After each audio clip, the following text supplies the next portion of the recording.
दोस्तों, वीडियो शुरू होने से पहले मैं आपसे एक ही बात कहूँगा कि अगर आपने वीडियो पर क्लिक कर दिया तो आप पूरा देख लेना, नहीं तो आप अभी भी वीडियो छोड़ सकते हो, कोई दिक्कत नहीं होगी। अगर आप आधी वीडियो देखकर वीडियो को छोड़ोगे तो आपको आधी वीडियो भी कुछ समझ नहीं आएगी। इससे अच्छा होगा कि आप अभी वीडियो को छोड़ दो, नहीं तो पूरी देख लेना। तो दोस्तों, ये दुनिया बहुत ज़्यादा खूबसूरत है, इसमें किसी संदेह की बात नहीं है। लेकिन दोस्तों, बहुत से लोग ऐसे होते हैं जिनके पास बेशुमार धन दौलत होती है, लेकिन वो खुश नहीं होते। वो अंदर ही अंदर घुटते रहते हैं, अंदर ही अंदर उन्हें दर्द होता रहता है और अंदर ही अंदर वो बहुत ज़्यादा निराश होते हैं, बहुत ज़्यादा हताश होते हैं। और बहुत से लोग ऐसे होते हैं जिनके पास ना तो कुछ पाने के लिए होता, लेकिन वो बहुत ज़्यादा खुश रहते हैं और ना ही बहुत ज़्यादा टेंशन लेते हैं। वैसे भी आज की दुनिया में अगर बहुत ज़्यादा खुश है तो एक वो इंसान है जिसके पास सुबह का खाना है और शाम का खाना और चैन की नींद सो रहा है। वो इंसान सबसे ज़्यादा खुश है। और जो सबसे ज़्यादा अमीर है, हो सकता है कि वो सबसे ज़्यादा टेंशन की ज़िंदगी जी रहा हो और बहुत ज़्यादा तनाव में रहता हो। ये हाल कुछ वैसा ही है कि अगर आप सोने के कमरे में बैठे हो जो गोल्ड से बना हुआ है, आपके पास दुनिया के सबसे महंगे हीरे जवाहरात रखे हों, कोई नूर रखा हो, लेकिन आपके पास खाने की 2 रोटियां ना हो, तो फिर ऐसी ज़िंदगी किस काम की। आज हम जिस केस की बात करने जा रहे हैं वो केस जुड़ा है कांग्रेस के एक सबसे फेमस नेता के बारे में, शशि थरूर से। और शशि थरूर भी वैसी पर्सनालिटी हैं, वो भी बहुत ज़्यादा पढ़े लिखे हैं और बहुत ज़्यादा एजुकेट हैं। और तो और एक समय ऐसा तक आ गया था कि संयुक्त राष्ट्र के मुख्य सचिव के तौर पर शशि थरूर को नियुक्त किया जा रहा था, लेकिन अमेरिका के वीटो पावर की वजह से शशि थरूर को नियुक्त नहीं किया जा सका, क्योंकि संयुक्त राष्ट्र संघ ने यानी कि अमेरिका ने ये कहा था कि हमें इसमें बहुत ज़्यादा पढ़ा लिखा नहीं चाहिए और बहुत ज़्यादा राजनीति का ज्ञाता नहीं चाहिए। इस वजह से शशि थरूर की नियुक्ति नहीं हो पाई थी। लेकिन आज हम जिस केस की बात कर रहे हैं वो जुड़ा है शशि थरूर से, यानी कि Sunanda Pushkar murder case.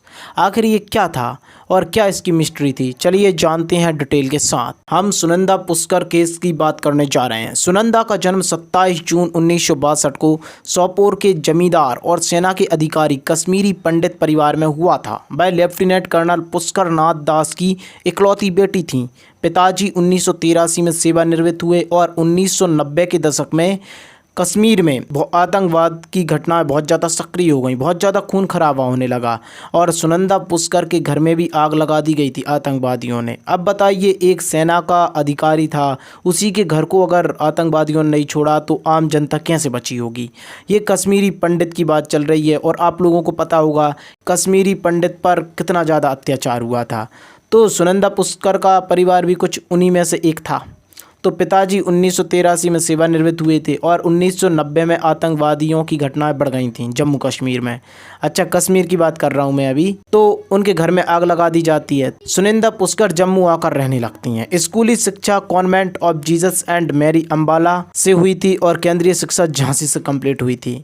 Government college for women में पढ़ाई के दौरान गवर्नमेंट कॉलेज फॉर वुमेन में पढ़ाई के दौरान स्नातक संजय रैना से उन्होंने शादी कर ली और 1988 में दोनों का तलाक भी हो गया। जब 1988 में तलाक हो जाता है सुनंदा और संजय रैना का, तो सुनंदा 1989 में दुबई चली जाती हैं और 1991 में सुजीत से शादी कर लेती हैं और एक बेटे का जन्म होता है 1992 में। 1997 में सुजीत की भी दिल्ली में कार दुर्घटना में मौत हो जाती है और सुनंदा फिर विधवा हो जाती हैं। सुनंदा की यहाँ तक लाइफ देखने में ऐसा लगता है कि सुनंदा की लाइफ में बहुत ज़्यादा ही डिस्टरबेंस था, यानी कि बहुत ज़्यादा ही उसकी लाइफ आसान नहीं थी। देखिए, 1988 में उनके हस्बैंड की मौत हो जाती है संजय रैना की। दूसरी शादी करती हैं सुजीत मेनन से 1991 में। 1992 में उनके एक बेटे का जन्म होता है और 1997 में सुजीत मेनन की भी मौत हो जाती है कार दुर्घटना में। तो वीडियो के बीच में यही कहूँगा कि वीडियो अगर अच्छा लगे तो लाइक कर जाना और बुरा लगे तो डिसलाइक कर जाना और सब्सक्राइब करना तो आपका जन्मसिद्ध अधिकार है। तो वो कर रहा हो करो या मत करो, वो आपके हाथ में है। Thank you. लेकिन सुनंदा जो कि कभी हार मानने वाली नहीं थी और हर समस्या से डील हंसकर मुस्कुराकर करती थी और जितने भी उनके वीडियो आते हैं हमेशा हंसकर ही बात करती थी किसी से भी। जनरली उन्होंने इतने ज़्यादा व्यवसाय शुरू किए, एक के बाद एक, कई व्यवसायों में फेल हुई, लेकिन पास भी हुई और अंत में जाकर वो एक अच्छी व्यवसाय में पास हुई। अब देखिए यहाँ पर भी एक बात होती है कि सुनंदा, जो कि उनके पति की मौत हो गई थी 1997 में, सेकंड पति की, सुजीत मेनन की। सुनंदा ने कई व्यापार में हाथ डाला, लेकिन बहुत सारे व्यवसायों में उन्हें फेल हुई और बहुत सारे में पास भी हुई। जब सुनंदा की लाइफ में इतना कुछ हो चुका था, यानी कि वो एक के बाद एक व्यवसाय शुरू कर रही थी और अधिकतर व्यवसायों में वो फेल भी हो जाती थी, लेकिन एक ऐसी लड़की थी बचपन से ही जिसमें कुछ करने का जज्बा था और कुछ हटकर करने का एक ललक थी। सुनंदा बचपन से ही बहुत ज़्यादा एक्टिव रही थी हर फील्ड में और उन्होंने ऐसे ही अपने व्यवसायों का चयन किया जो उनकी योग्यता के अनुरूप भी नहीं थे, उन्होंने उनको भी चुन लिया था, लेकिन वो अक्सर सफल हो जाती थीं और बहुत सारे व्यवसायों में फेल भी हो जाती थीं। सुनंदा ने 2 शादियां हो चुकी थी, एक तो 1988 में हुई थी जिसमें तलाक हो गया था और दूसरी शादी 1991 में हुई थी जिसमें उनके पति की कार दुर्घटना में डेथ हो गई थी। लेकिन फिर सुनंदा के दरवाजे पर फिर से खुशियों की बहार आती है, यानी कि 2009 में।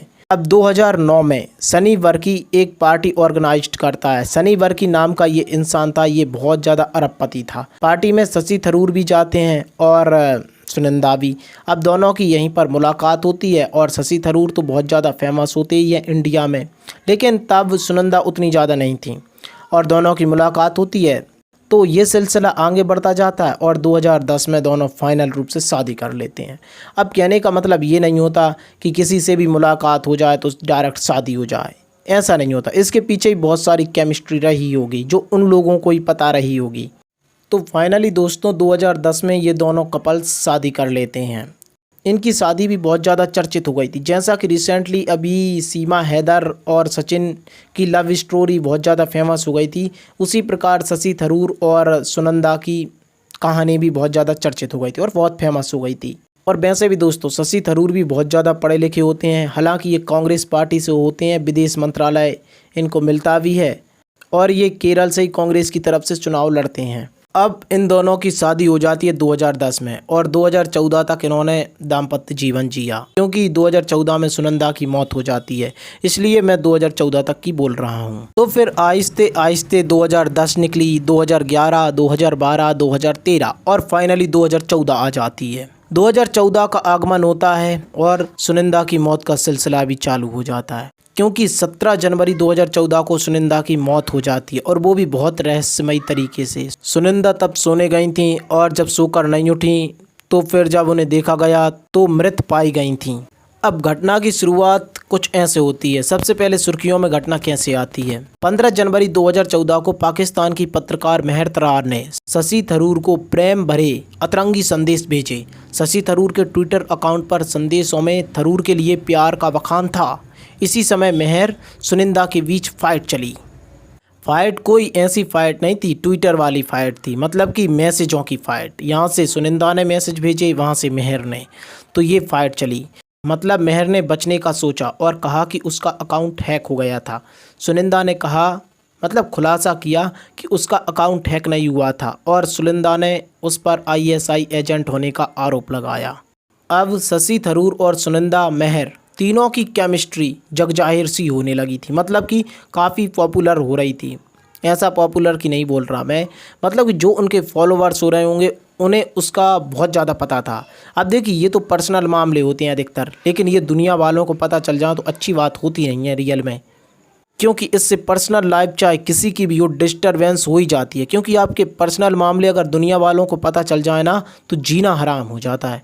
वैसे भी अगर कोई जननेता हो जिन्हें जनता जानती हो पर्सनली तौर पर, और अगर उनकी ऐसी खबरें सुनने को मिले तो जनता का विश्वास टूटता है और ऐसे व्यक्ति के लिए जनता का सम्मान भी कम होता है।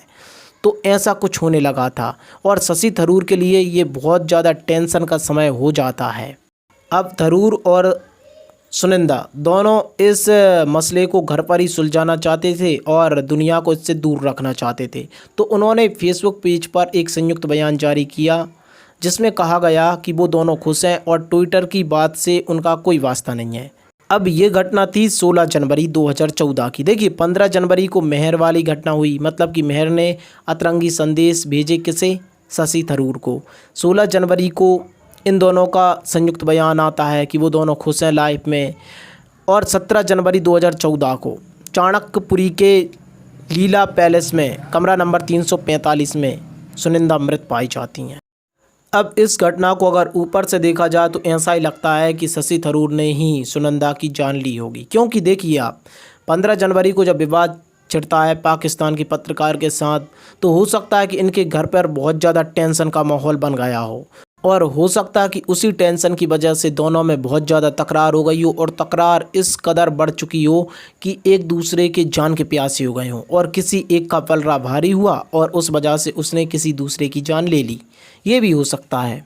लेकिन फाइनली 2021 में सुप्रीम कोर्ट ने शशि थरूर को इस मामले से बरी कर दिया था, लेकिन फिर भी इसके बहुत से पहलू अपन जानते चलते हैं। 17 जनवरी 2014 को चाणक्यपुरी के लीला पैलेस में कमरा नंबर 345 में सुनिंदा मृत पाई जाती हैं, जहां दोनों अस्थायी रूप से रह रहे थे क्योंकि उनके घर की पेंटिंग की जा रही थी। शाम को जब सुनिंदा सोकर नहीं उठती तो थरूर को लगा कि ये मृत हो गई हैं। देखिए, सबसे पहले ये तो हर कोई जानता है कि कौन जिंदा है और कौन ख़त्म हो चुका है, कौन इस दुनिया से रुखसत हो गया। थरूर ने फिर दिल्ली पुलिस को सूचना दी। शुरू में कहा गया कि ये आत्महत्या है, लेकिन बाद में कहा गया पोस्टमार्टम रिपोर्ट में कि ये मौत अप्राकृतिक थी। सब परीक्षण से पता चलता है कि मृत्यु नशीली दवाओं के अत्यधिक सेवन से हुई है। अंतिम संस्कार इनका दिल्ली के लोधी शमशान घाट में कर दिया जाता है। इसमें भी एक बात बड़ी चौंकाने वाली होती है कि शव बरामद करने से पहले ट्विटर पर उसने अपनी मौत का संकेत दिया था सुनंदा ने। अच्छा, तो ये घटना होती है जनवरी की, लेकिन 1 जुलाई 2014 को एम्स के डॉक्टर सुधीर गुप्ता ने दावा किया कि उन पर झूठी रिपोर्ट बनाने का दबाव डाला गया था। ये केस चलता रहता है और मई 2018 में थरूर पर और मई 2018 में शशि थरूर पर आईपीसी की धारा 306 और 498A के तहत मामला दर्ज हुआ। 18 अगस्त 2021 को दिल्ली की विशेष अदालत ने शशि थरूर को बाइज्जत बरी कर दिया। अब ये न्यायालय ने कुछ ऐसा ही बरी नहीं कर दिया। न्यायालय ने बहुत सारे एविडेंस देखे और एविडेंस के आधार पर अपना फैसला सुनाया था। जब न्यायालय ने ये फैसला सुनाया तो बहुत ज़्यादा सोच समझकर ही सुनाया होगा। जब 18 अगस्त 2021 को दिल्ली की विशेष अदालत ने शशि थरूर को बाइज्जत बरी कर दिया तो थरूर ने क्या कहा, तो शशि थरूर कहते हैं कि एक तो मेरी वाइफ की मौत का सदमा मेरे ऊपर और दूसरा उसकी मौत का जिम्मेदार मैं। तो ये 7 सालें मैंने कैसे निकाली हैं ये मैं ही जानता हूँ, क्योंकि मैं बेगुनाह होते हुए भी सज़ा भुगत रहा था। कोर्ट में आज सच्चाई की जीत हुई और जो मैंने काम किया ही नहीं था उसकी जो मुझे यातनाएं मिल रही थी उससे आज मुझे छुटकारा मिल गया। कोर्ट अपने स्टेटमेंट में कहता है कि सुनिंदा की मौत ना तो हत्या थी और ना ही आत्महत्या थी। मौत एक दुर्घटना थी क्योंकि सुनिंदा बहुत दिनों से आंतरिक बीमारियों से जूझ रही थीं और सुनिंदा की मौत एक दुर्घटना करार दी जाती है और ये केस यहीं पर ख़त्म हो जाता है।